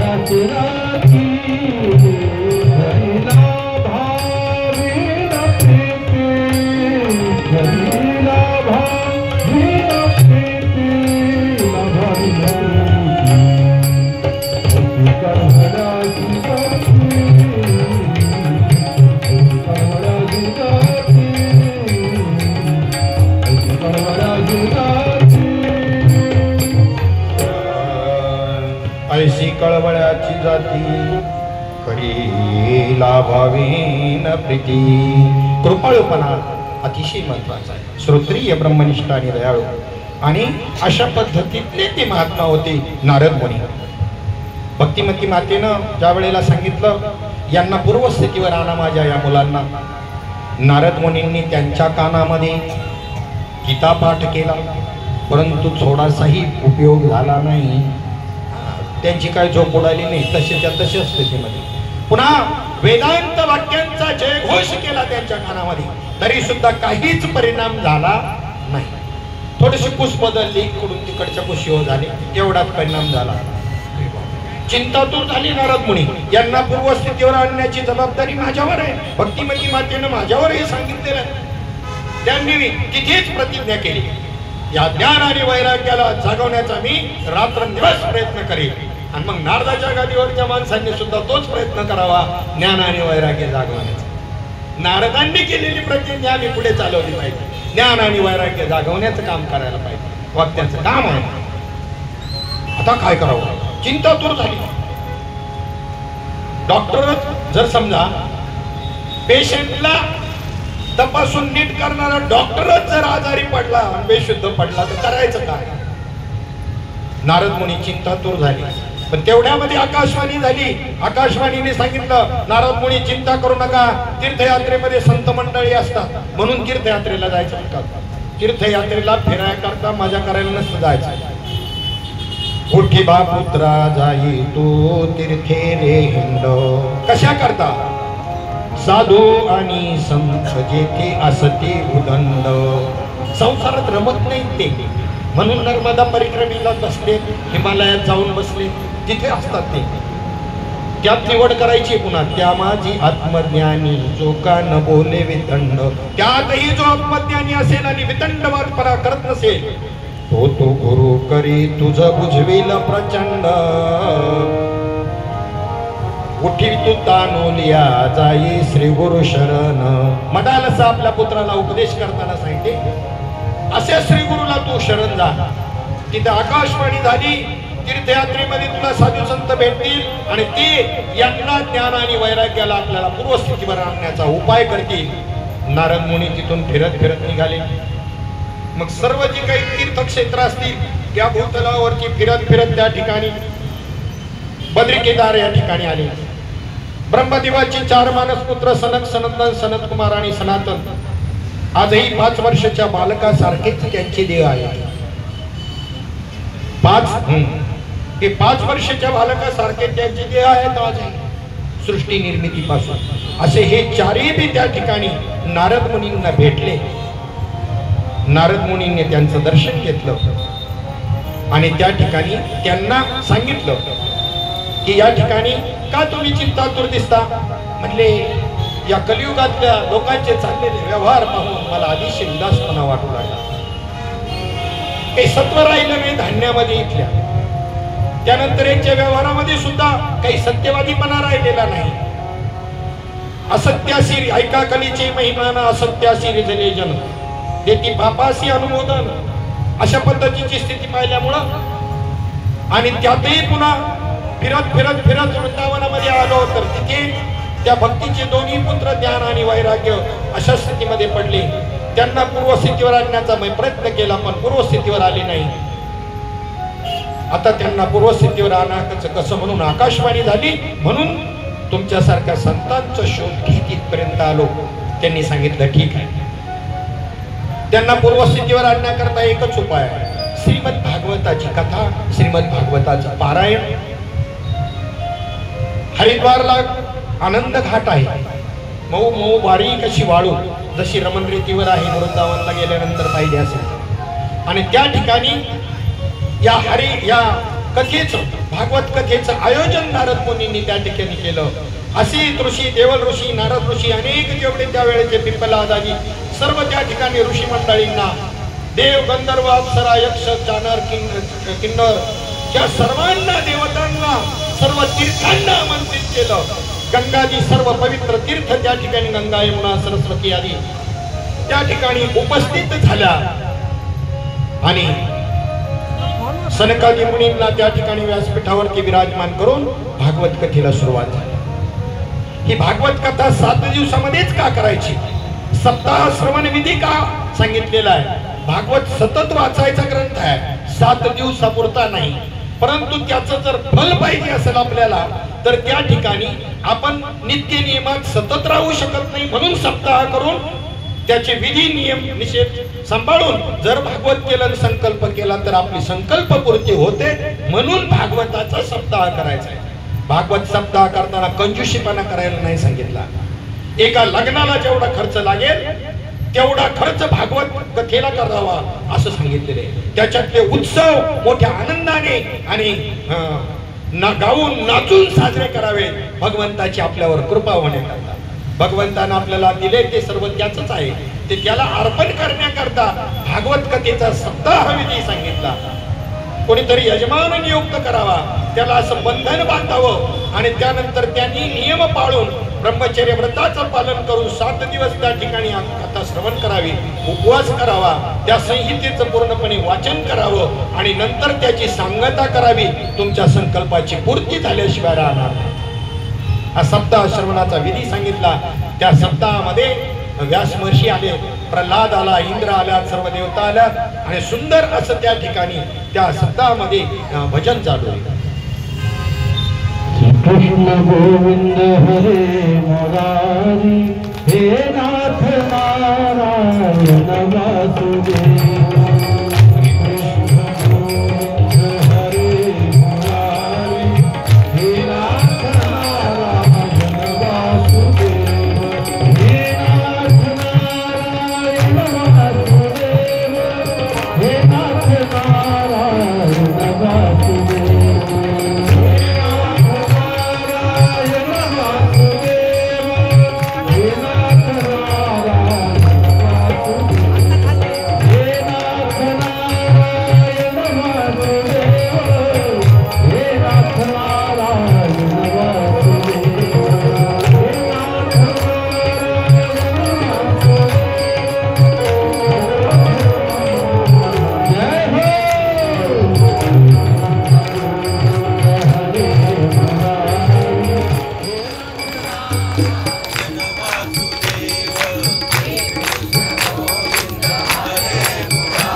आतून भजन चालू झालं. वरच्या वाजनाला मर्यादा आहे, आवाज बसन, हाताला कळ लागल, हे सगळं वरच्या वाजनाला. पण एक आतून चालू झालं ना, आतून भजन, असं आतून भजन व्हायचं. हा, वृत्तीनं चित्ताने भजन, चित्ताने भजन झालं भगवत प्रेमामध्ये भगवत स्वरूपामध्ये एकरूप होऊन जातो. एक माहिती आपल्याला संतांनी महात्म्यांनी दाखवून दिलेली आहे. जोपर्यंत पूर्वी एक रस्टनचं इंजिन होतं बघा, मी तुम्हाला माझ्याकडे लक्ष द्या, माझ्याकडे लक्ष द्या. किर्लोस्करचं इंजिन होतं पूर्वी, ते रस्टनचं इंजिन. तर त्याला हँडल मारून चालू करावं लागायचं बघ, असं हँडल मारून. तर त्याच्यामध्ये 2 पाईप असायचे, एक सेक्शन पाईप आणि एक डिलिव्हरी पाईप. तर सेक्शन पाईप मध्ये आधी पाणी भरावं लागायचं आणि मग हँडल मारायचं. हँडल मारला, हँडल मारता मारता एवढी एक गाडी असते ती कॉम्प्रेसर म्हणतात त्याला. आणि ते हँडल मारताना त्यांनी ग्रीप पकडलेली हँडल मारणाऱ्याला कळलं पाहिजे इंजिनने आता ग्रीप पकडली. तेवढ्या वेळामध्ये काय करायचं, हँडल काढून घ्यायचा, ती कॉम्प्रेसरची गाडी खाली करायची, हँडल काढून घ्यायचा. का आला डिलिव्हरी पाईप मधून पाणीच पाणी, घंटी प्रेम दाटे नाही निघतो. पण ज्याला हे नाही कळत ना, ते कॉम्प्रेसरचं बरोबर टायमिंग कळत नाही ना, जे दाताडावर पडत इंजिन बॅक घेतं आणि दाताडावर पडत. आलं का लक्षामध्ये, का दाताडावर पडत, त्याला त्याचं जजमेंट नाही कळलं. कशाचं, कॉम्प्रेसरची गाडी टाकायचं, हँडल काढायचं, जजमेंट नाही कळलं. आता ज्यांना कळलंय ना, पाणीच फक्त, बस बाकीचं काहीच नाही, फक्त काय पाणीच. दाताडावर पडायचं कामच राहिलं, जजमेंट कळलं. आता कळलं नाही तोपर्यंत त्यांनी करू नये का, मग पडू दे ना, पडलं तर पडायलाच पाहिजे. पण जजमेंट कळल्यानंतर मात्र पाणी सोडून दुसरं काहीच नाही. कंठी प्रेम दाटे नैनी नीर लोटे, हृदयी प्रगटे रामरूप. त्या भागवत सप्ताहामध्ये ही भक्ती माता आपल्या दोन्ही पुत्रांना घेऊन तिथे त्या हरिद्वारला उपस्थित झाली.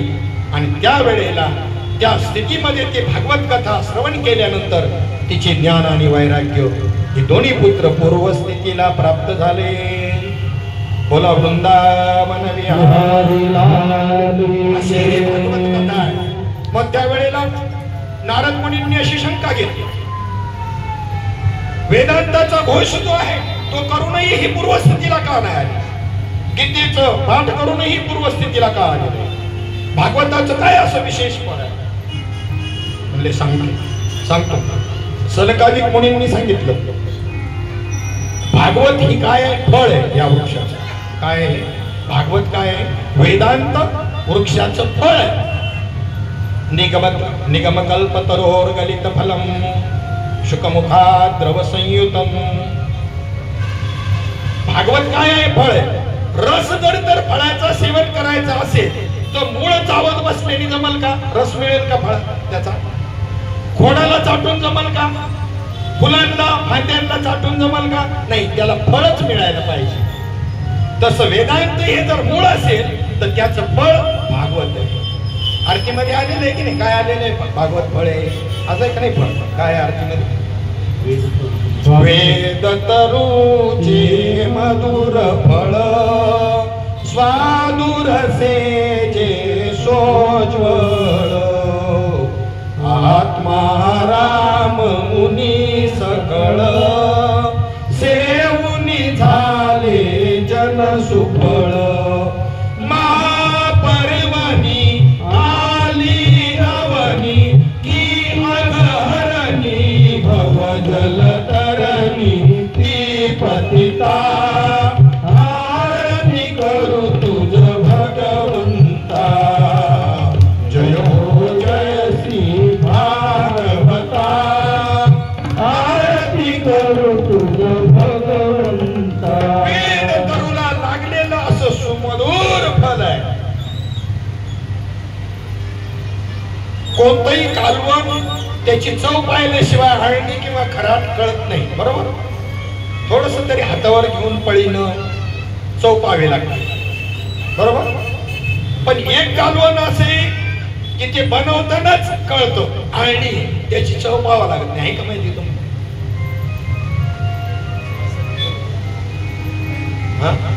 आहे ना, हे काय ना, तुम्ही कायम करत असाल. आताच्या पोरींना नाही जमायचं, हा? अरे मी तुम्हाला का ग्रंथातलं नाही विचारलं?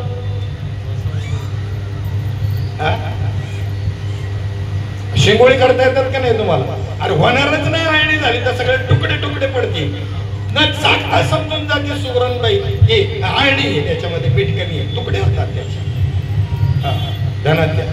तसं हे फळ न पाहता मधुर आहे, न चाकता मधुर आहे कडवट आहे हे कसं कळलं? त्याची बी रीत आहे. पोपट नावाचा पक्षी ना, हा पोपट यांनी ज्या त्या फळाला जिथे चोच मारली ना त्याच फळाला तो चोच मारतो जे परिपक्व दशेला आलेला असेल. शुकाने मारलेली चोच तसं हे फळ आहे. निगमकल्प तरोर गलित फलम शुकमुखात द्रव संयुतम अमृत द्रव संयुतम. अमृत रूपी फळ कोणी त्याला टोच मारलेली आहे? शुकमुनी. असं हे निगम कल्पतरोर गलित फलम. निगम म्हणजे वेदाला म्हटलेले निगम. जेने निगमवल्ली प्रकट केली ज्ञानराज माझी योग्यांची माऊली. जेने निगमवल्ली प्रकट केली. अशा पद्धतीनं हे त्या भागवताचं सामर्थ्य. शुकमुनी राजा परीक्षितीला ही कथा सांगत असताना देवता त्या ठिकाणी अमृताचा कलश घेऊन आल्या. कलश घेऊन आल्यानंतर शुकमुनीला त्या राजा परीक्षितीला म्हणतात की हा अमृताचा कलश तुम्हाला आम्ही देतो, हे प्या, तुम्ही अमर होऊन जाल, मरणार नाही कधी.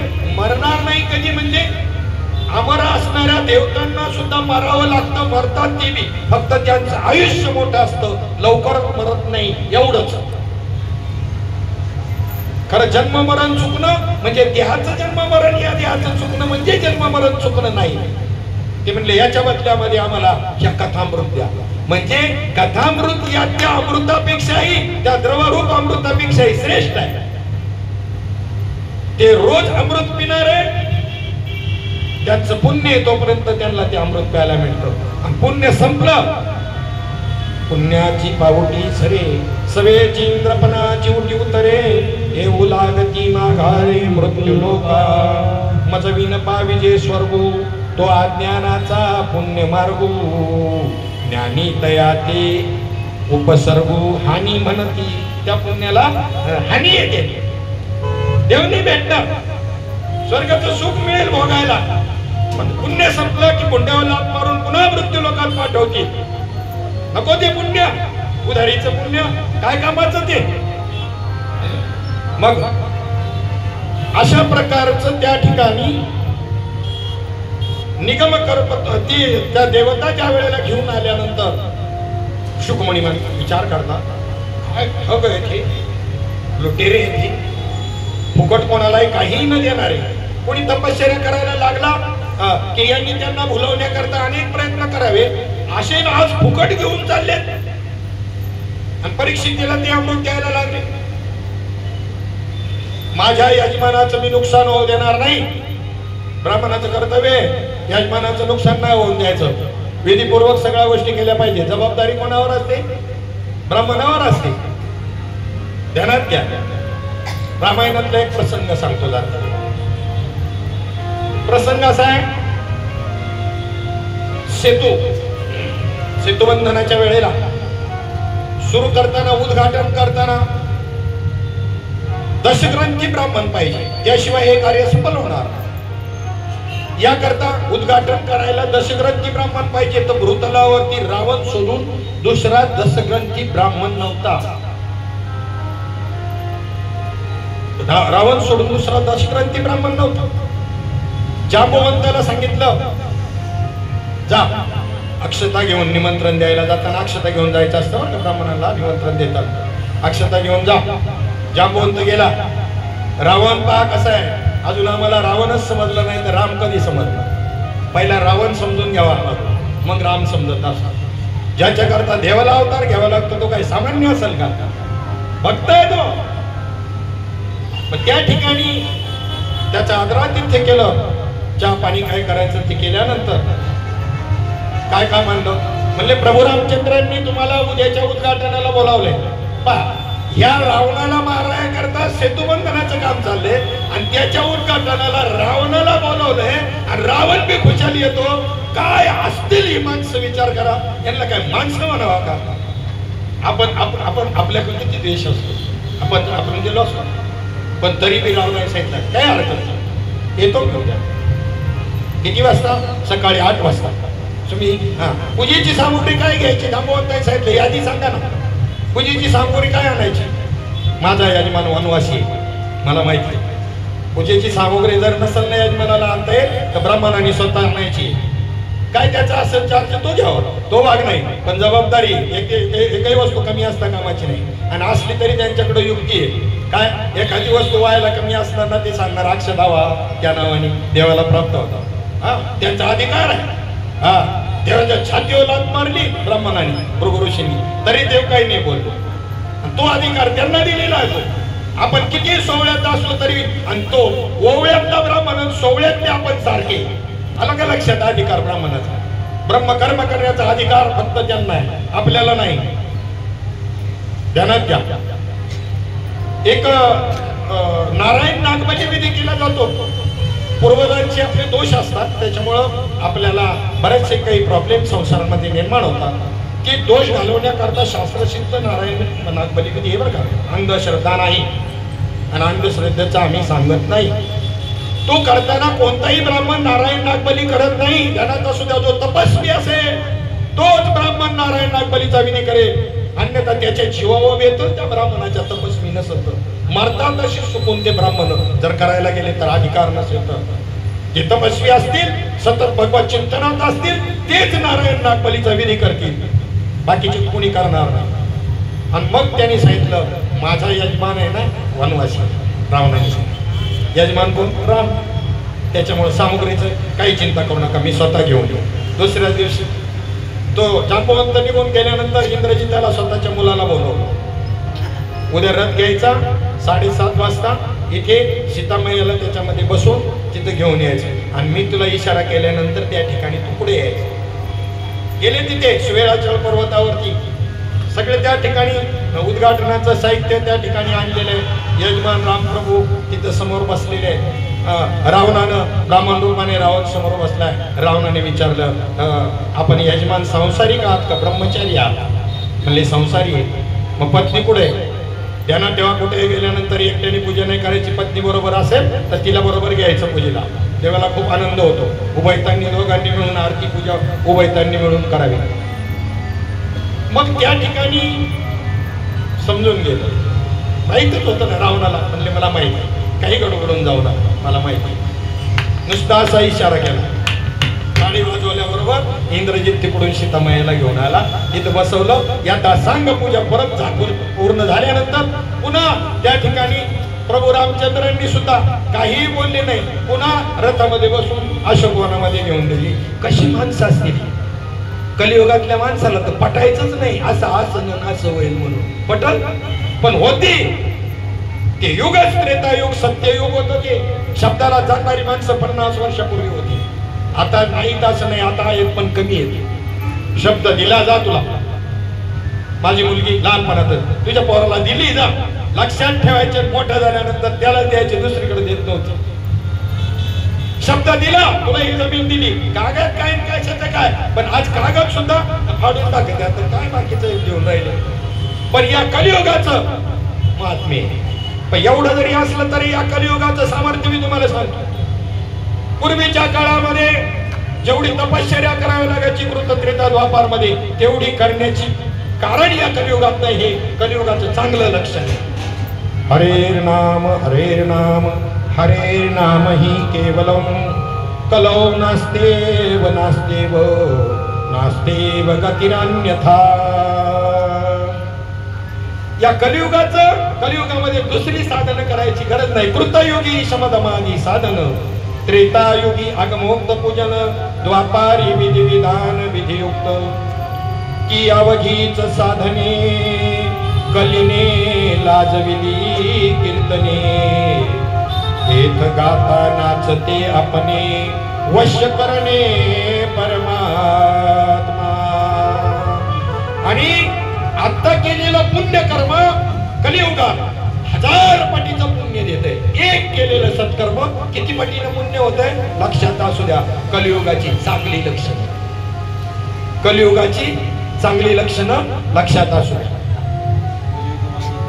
कलियुगा माझी करावे, कलियुगा माझी करावे कीर्तन, कलियुगा माझी करावे कीर्तन, कलियुगा माझी करावे कीर्तन, कलियुगा माझी करावे कीर्तन. देणे नारायण देईला भेटी, देणे नारायण देईला भेटी, कलियुगा माझी करावे कीर्तन, कलियुगा माझी करावे कीर्तन. देणे नारायण देईला भेटी, देणे नारायण देईला भेटी, कलियुगा माझी करावे कीर्तन, कलियुगा माझी करावे कीर्तन. कलियुगा माझी करावे कीर्तन. तुम्ही म्हणाला आम्हाला सगळं कसं काय करता येईल कीर्तन? कीर्तन 3 प्रकार आहे. वारकरी संप्रदायाचे आध्वर्य वैकुंठवासी धोंडा महाराज देगलूरकर यांनी हरिपाठ विवरणामध्ये सांगितलेलं आहे. 1 नंबर लीला कीर्तन. हे सगळ्यांनाच जमणार नाही, भगवंताच्या लीलाचं वर्णन करणं सर्वांना जमणार नाही. 2 नंबरचं कीर्तन गुण कीर्तन, भगवंताचं गुण वर्णन करणं, भजन करणं, तेही सर्वांना जमणार नाही, तालसूर असायला पाहिजे त्याला. पण एक कीर्तन मात्र सर्वांना जमणार आहे, ते म्हणजे नामसंकीर्तन साधन पै सोपे आणि परिणाम जळतील पापे. माझे नाम ब्रह्मास्त्र जगी, महापापते मुंगी बापुडी, नामा पुढे यावया त्याचे अंगी, निज शक्ती असे नाम. माझं नाम ब्रह्मास्त्र सारखं आहे आणि त्याच्या पुढे पाप मुंगी सारखे येऊ शकत नाही. कलियुगामध्ये आणि इथे तो अमृताचा कलश घेऊन या देवता आल्या आणि राजा परीक्षितीला अमर करायला निघाल्या. शुकमुनींनी सांगितलं जमणार नाही. बस सुद्धा पट कथा लोके पक्काच पट मनी महान, ब्रह्मरातो विचार येईव तदा देवांज हास. कुठं कथारूपी अमृत आणि तुम्ही आणलेलं अमृत. कुठे एखादा साधा मनी, कुठे चिंतामणी. साध्या मनीची चिंतामणीची तुलना होऊ शकेल का? चिंतामणी म्हणजे चिंतिलेलं देणारा तो चिंतामणी, आणि हा फुटका मणी घेऊन आला त्याच्या बदली कोणाला द्यायला. तसं तुमचं हे देण आहे. घेऊ नकोस राजा.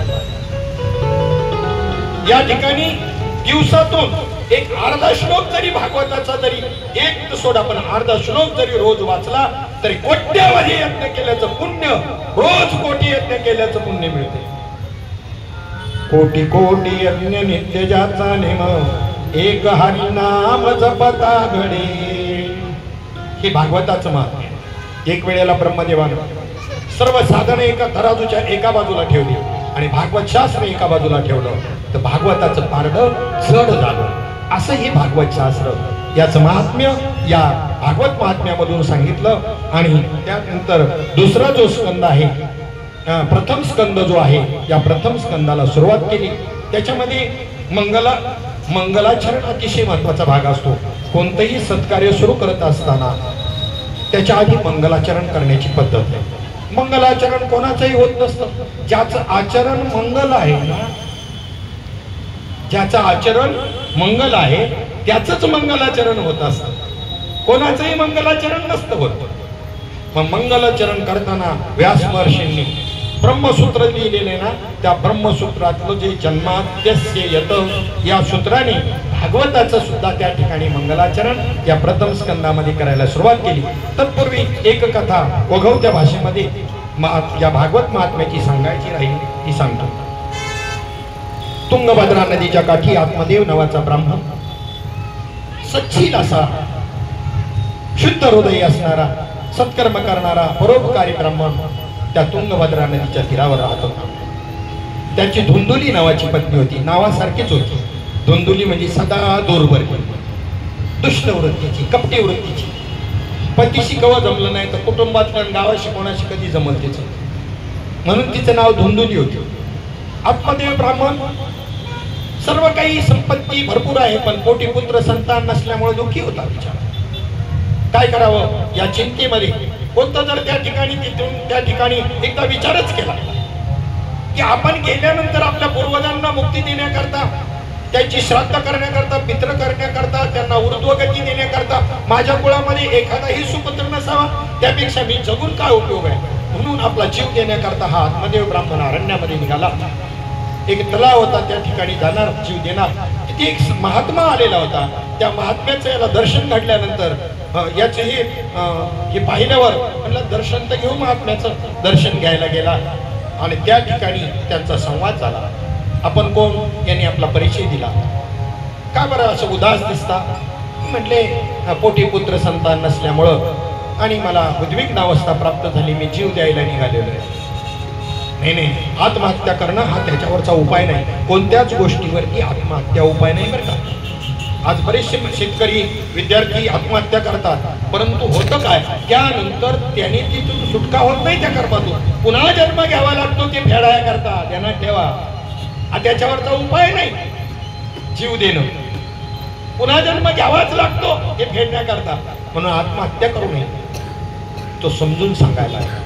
तो म्हणला प्रवचन देऊ नका मला, तुमच्याकडे काही उपाय असेल याच्यावर तर सांगा. मी लय प्रवचन ऐकले, मी स्वतः प्रवचनकार आहे.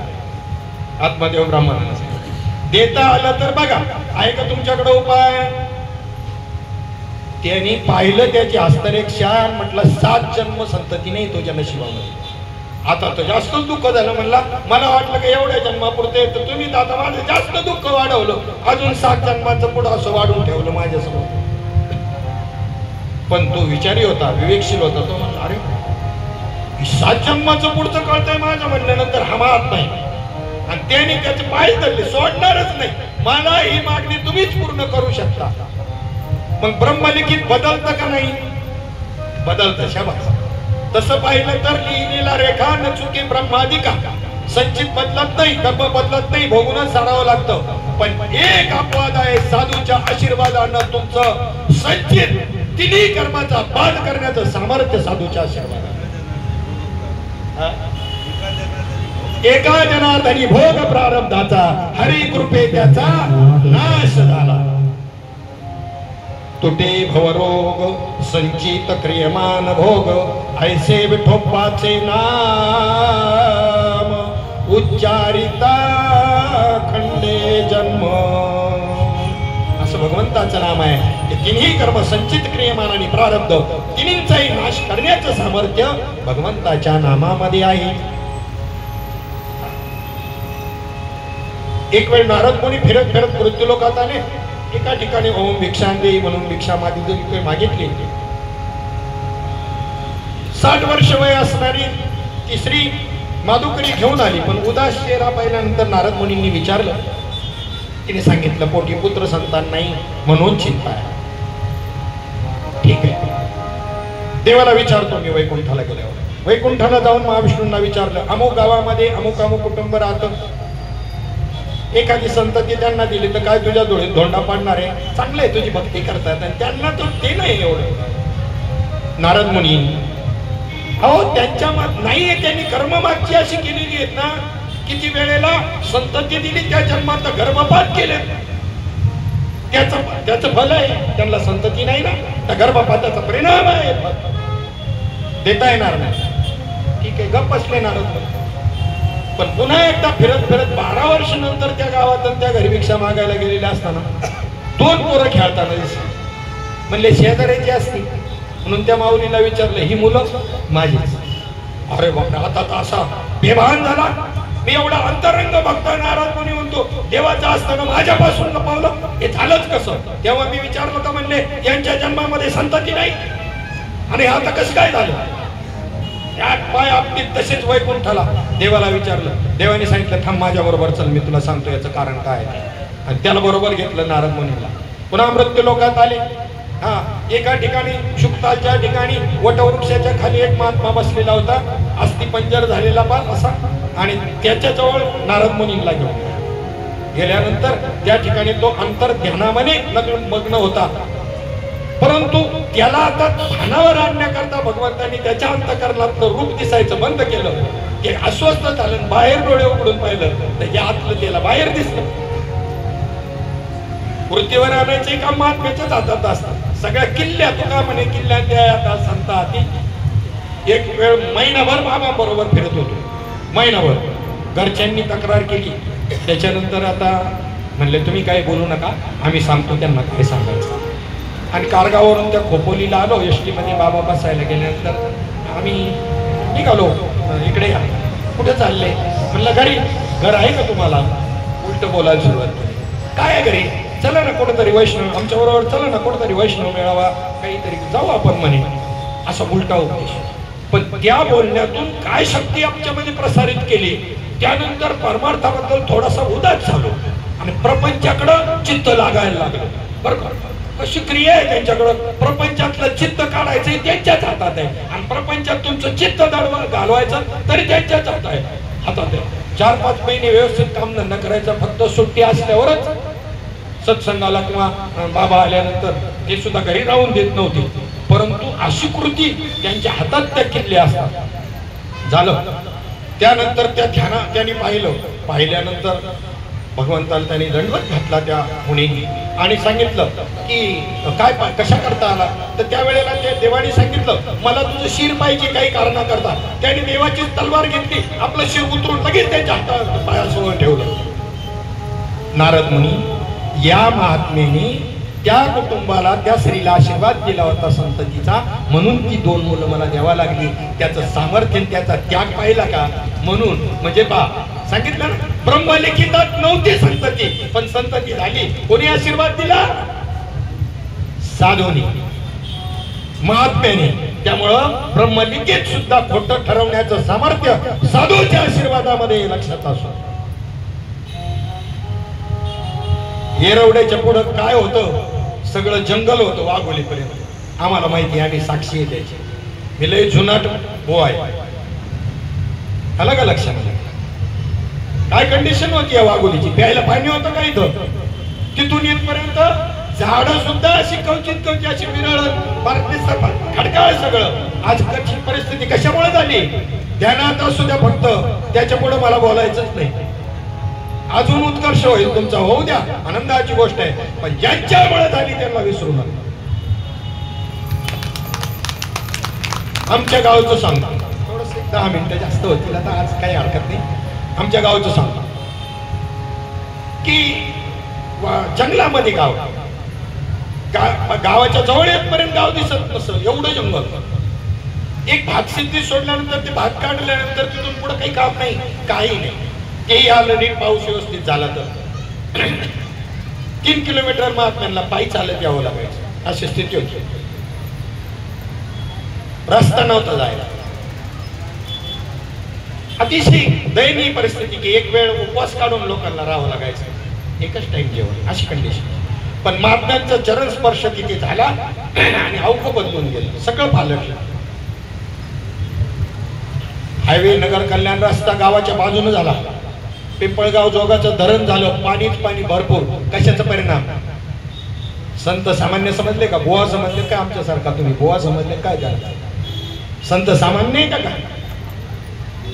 नुसतं बारगावचं वाघोलीचं नाही, अख्ख्या महाराष्ट्रात फिरताना तुम्हाला हा अनुभव त्या ठिकाणी ऐकायला मिळेल साधकांकडून की बाबा श्रीपाद बाबा रामदास बाबांचे पायचे तेजी तेजाभूमीला लागले, त्यांचा उत्कर्षच झालाय. हे संतांचं सामर्थ्य. सकळही तीर्थे निवृत्तीच्या पायी तेथे बुडी देई माझ्या मना, आता तू न करी भ्रांतीचे भ्रमण. तुम्ही एक चरण म्हणलं का मी 2 म्हणत जाणार. आता तू न करी भ्रांतीचे भ्रमण, वृत्ती समार्जन केले असे. आमचा प्रॉब्लेम जेवढा भेटला, आमच्याकडे टाइम कमी आहे, बाकी काय नाही. तुम्ही प्रमाण जरूर द्या, दिलेली मी आजही 3 प्रमाण तुम्ही दिली, मी घेतली ती, परंतु टाईम कमी असल्यामुळं आमचं अशी माझ्या हातून आधी तुम्हाला शांत दिसतोय मी, आतून माझी उलगाल होते की 2 दिवस झाले अजून राजा परीक्षेत आला नाही, 5व्या दिवशी येतो का काय मग राजा परीक्षेत? बरं विषयाला धरून नाही ना, विषयाला धरून चाललाय, विषय सोडून नाही. राजा परीक्षेत दिला आज तरी नाही, राजा परीक्षेत दिला आणता येणार आपल्याला, असा भाग आहे. चला असो, त्याची इच्छा. भागवत रस तयार व्हावा आणि तुमची घरोघर भागवत आणून या भागवताचे गीता प्रेसचे 300 रुपयाला 2 भाग आहे, शुद्ध मराठीमध्ये, इकडं संस्कृत आणि इकडं मराठी. हे मराठी कथा रूपाने वाचा, सुंदर असं शास्त्र आहे, खूप आनंद देणारं शास्त्र आहे, असं पूर्ण होणारं शास्त्र नाही असे तुम्हाला सांगतो. काय वेळ याबरोबर नाही सांगत, जाऊ वेळ याबरोबर आपल्या पॉईंटकडे येऊया, चाललेल्या कथेच्या मुद्द्याकडे येऊया. काय विषय चालला होता आपला?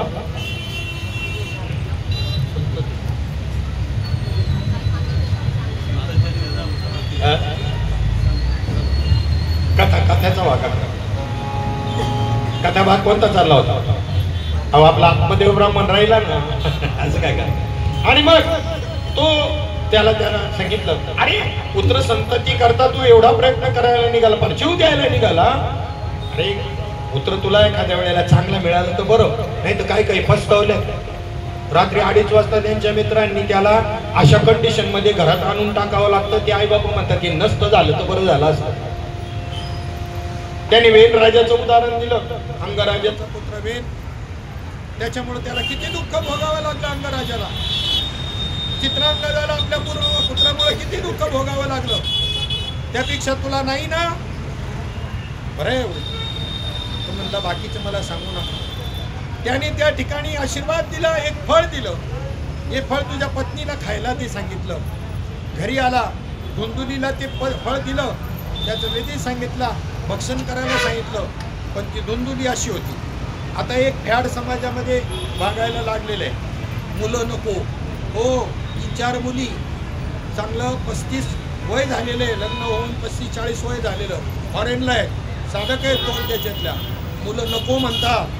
देवाने तुम्हाला कशा करताय अमृत लोक जन्माला घातलं रे, मुलं नको. मग संन्यास धर्म स्वीकार, पण ग्रस्ताश्रम स्वीकारून केवळ त्यांचं संगोपन करावं लागल, त्यांची उठाठेव करावं लागल. फक्त मौज मस्ती करण्याकरता फक्त लग्न केलं का मग? की धुंदुलीच्या विचाराच्या, धुंदुलीचा संप्रदायाचा प्रसार होत चाललाय सध्या आता जगतामध्ये. त्या धुंदुलीने सांगितलं, जर मी त्या ठिकाणी गरोदर राहिली हे फळ खाल्ल्यानंतर तर त्या गर्भयातना मला शोधावं या त्या ठिकाणी काय करावं लागतं, सहन कराव्या लागतील. पुन्हा बाळणपणाच्या यातना, संगोपनाच्या यातना. गरोदर असताना जर चोर आले तर मला पळता येणार नाही. माझी ननंद इथे जर आली त्याच्यानंतर ते घरातलं काही बी घेऊन जाईल तरी मला कळणार नाही. त्यापेक्षा हे फळ खायलाच नको, म्हणून ते फळ तिनं तिच्या गाईला त्या ठिकाणी खाऊ घातलं. त्यांचं कर्म असं होतं की ती गाय सुद्धा येत नव्हती, फुलं जर झाडं लावली तर फुलं येत नव्हती, असं कर्म विचित्र होतं त्यांचं. आणि ती फळ गाईला खाऊ घातल्यानंतर साधूच्या आशीर्वादाला आता हिनं काय करायचं, हिनं ठरवलं नाटक करायचं. रोज एक चिंदी बांधायची, पोटावरती गरोदर असल्याचं नाटक करायचं. तिच्या बहिणी सुद्धा त्या वेळेलाच गरोदर होती. बहिणीचं तिचं आणि एक व्यवहार ठरला. ती लोभी होती बहीण. ती म्हणली मला काही जर धन दिलं तर माझा पुत्र मी तुला देईन आणि तुझा पुत्र मेला असं आपण नाटक करू. असं नाटक सगळं पद्धतशीर ठरलं. काही काळ गेल्यानंतर त्या ठिकाणी तिनं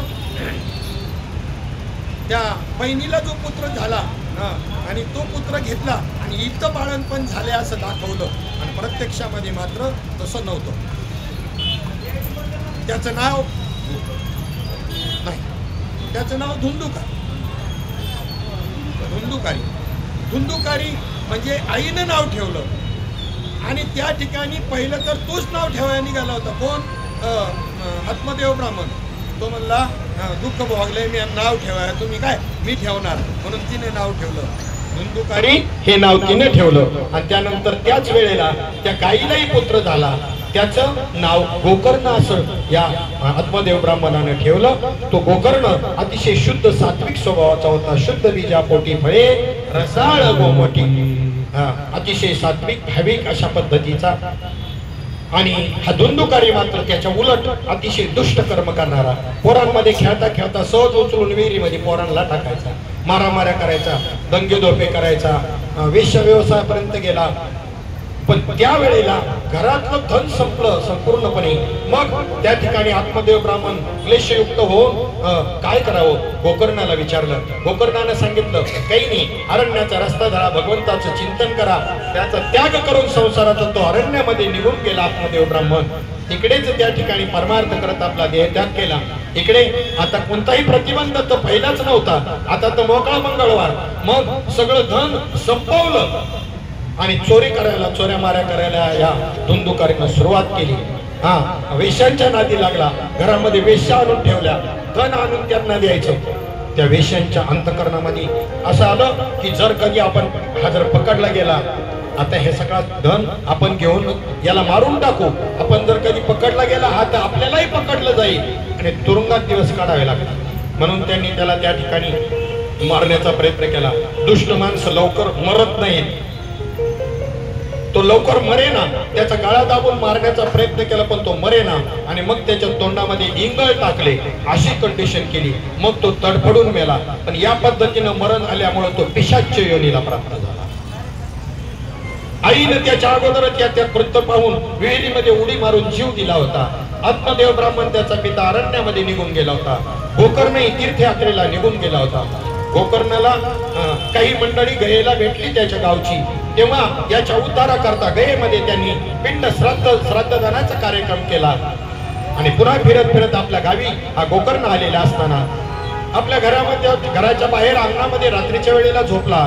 त्यावेळेला त्या वेळूचं पण होतं आणि शेजारीच घराच्या, आणि त्यातून ते भूत धुंदुकारीचं याच्या समोर वेगवेगळा आकार धारण करून कुत्र्याच्या, मांजराच्या, म्हशीच्या कोणत्या रूपामध्ये विचित्र आवाज करून आणि त्याला भीती दाखवू लागलं.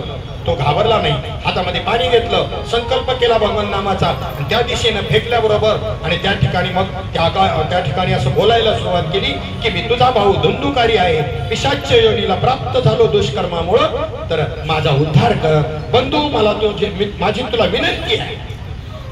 गोकर्णानं त्या ठिकाणी दुसऱ्या दिवशी ठरवलं आता हा उपाय आपण सूर्यनारायणाला विचारूया. रोज त्रिकाल संध्या करणारा होता गोकर्ण ब्रह्मा. त्याने त्या ठिकाणी सूर्यनारायणाला विचारलं काय करायला पाहिजे. सूर्यनारायण सांगितलं श्रीमद भागवताची कथा करा. आणि श्रीमद भागवताच्या कथेचं आयोजन त्या ठिकाणी केल्यानंतर सर्व गावातले त्या ठिकाणी लोक, गावोगावचे लोक त्या कथेकरता आले. धुंदुकारीला ही कथा ऐकायची आहे पण बसायला तो काय वायुरूपी आहे, बसणार कुठे. म्हणून एका वेळूमध्ये 7 कांड्याचा वेळू होता. हायवे 7 कांड्याचा वेळू आहे.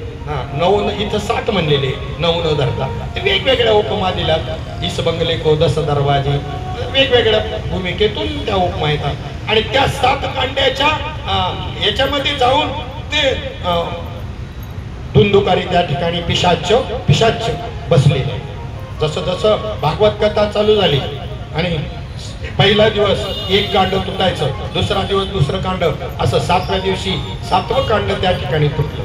भिद्यते हृदय ग्रंथी छिद्यते सर्व संशयाचं छेदन झालं आणि त्या ठिकाणी त्यातून दिव्य असा दिव प्रकाश रूपी देव त्या ठिकाणी निर्माण झाला. गोकर्णाने विचारलं आपण तुझा भाऊ धुंदुकारी या भागवतामुळे माझा उद्धार झाला. पिशाच्य योनीमधून जी कथा ऐकल्यानंतर त्याचा उद्धार होऊ शकतो, पण जिवंत माणसाने ही कथा ऐकल्यानंतर त्यांचं काय होणार नाही, अशी ही कथा. करील जो प्रश्न सांगेल जो कथा आणि श्रवण करिता उद्धरती. आजच्या कथेला माझ्या वाणीला याच ठिकाणी विराम देतो. एका भजनाने आपण आजच्या कार्यक्रमाची सांगता करू. आपण पद म्हणूया. आई हे भजन म्हणायचं. गोंधळाला आई भवानी तुझ्या